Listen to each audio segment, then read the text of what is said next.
Morning, good morning. Ito pa rin ako. Tuloy ko pa rin yung aking layunin. No? Ah, Ganap ako ng lalaking tanggap ang pagkatao sa edad ko at saka kung anong mayroon.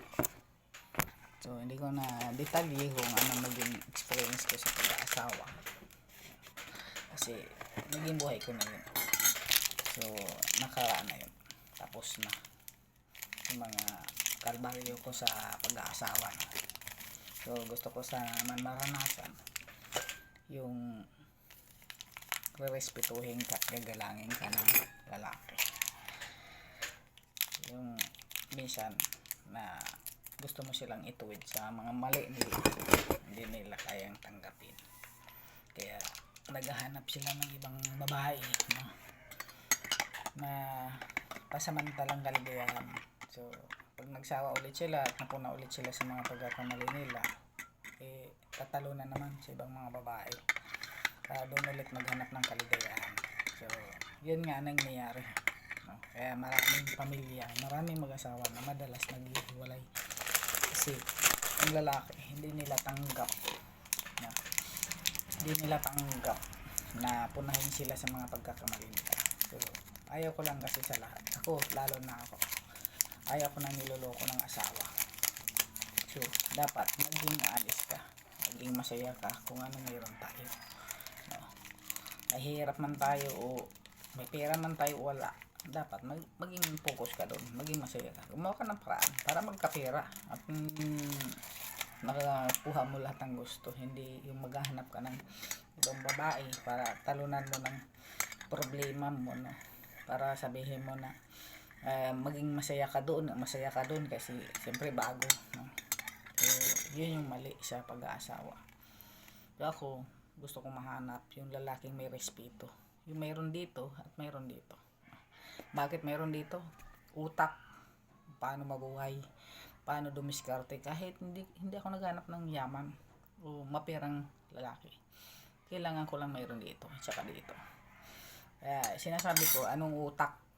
Bakit utak ang kailangan ko? Yung marunong dumiskarte sa buhay. Na kahit kung ano man lang yung alam niyang trabaho, kikita siya, kakain yung pamilya niya. So, sa malinis na paraan. Kailangan mo lang ng diskarte. Diskarte sa buhay para hindi magutom ang pamilya mo. Ganun yun. So, pangalawa, puso. Bakit? Nandun yung respeto sa puso. Respeto na pagmamahal, na may pagmamahal sa pamilya. Na hindi mo kayang bastusin ng pamilya mo o gagawa ka ng katarantaduhan sa pamilya mo, lukuhin mo ang pamilya mo. So, yun ang gamit ng puso. No? Samahan ng utak. Madalas kasi ngayon, parang napapansin ko yung mga lalaki, ginagawa na lang laruan yung mga babae. Lalo na sa may edad tulad namin na sabi nila may pera, kaya perahan natin to, may pera to eh. So, mali ko yun. Yun yung wala kang respeto sa mga babae. No? So, kung may respeto ka, may isip ka, at may pagmamahal ka, so kaya mo rumispeto.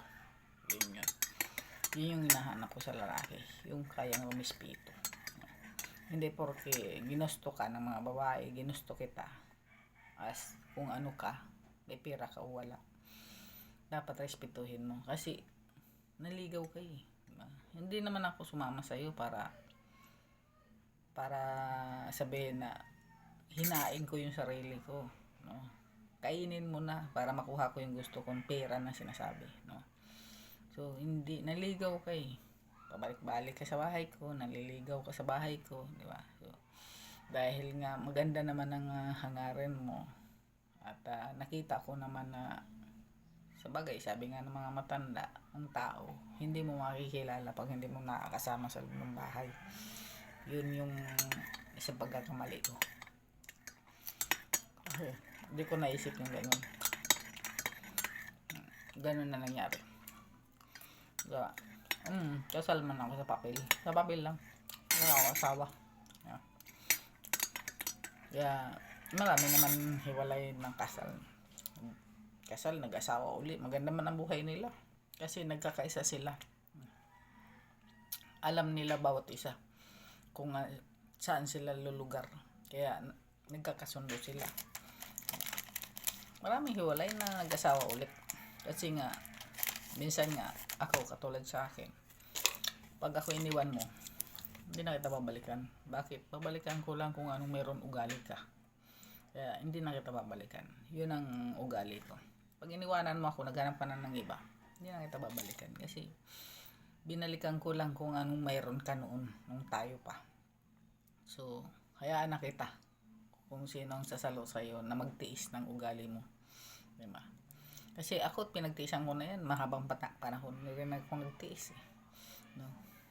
Ginugol ko rin oras at panahon ko. Tiisan ng ugali mo. Pero pag hindi ko na kinaya, wala na. Wala na, hindi ko na yun. Bibigyan pa ng another chance. Kaya pag ako, ulit-ulit na niloloko ako. Tapos, hingi na sorry. No? Sila na maglalaya, hingi na sorry, babalik sa akin. Diba? So, sino ba tayo? Tao lang tayo. Tanggapin natin yung kamalian niya. Pero, dapat, i-straight mo na yung landas mo. Hindi, ngayon okay ka pa eh. Sunod na araw, napuna na naman kita ng pagkakamali mo. Lalayas ka ulit. Doon ka ulit magpapakasaya sa ibang babae. Ay, hindi maganda. Diba? So, kung ganun ang mindset ng lalaki, wala kayong mapupundar, wala kayong maiipon, gulo ang utak nyo, away, diba? So, pati ikaw babae na ang isip mo ay gusto mo makaipon ka sa pagtanda nyo, hindi mo na magawa dahil nga ang mindset ng asawa mo ay ganun. So, napakahirap pakisamahan. So, pati utak mo gulo din, pati hanap buhay mo gulo din, no? Unang-una, trabaho ng lalaki, ganun lang naman ang baba ng sinesweldo, no? Tapos ganun pa ang mindset niya na tuwing mapupuna mo siya sa pagkakamali niya, tatakbo siya sa ibang babae para doon siya magkuha ng kaligayahan, di ba? So hindi maganda. Kaya yung parang parang karma, no? So ikaw nagsasalo na asawa, parang lugmok ka rin eh, hirap ka rin kung paano ka umangat. So yun, ay ganun yung nangyayari sa akin.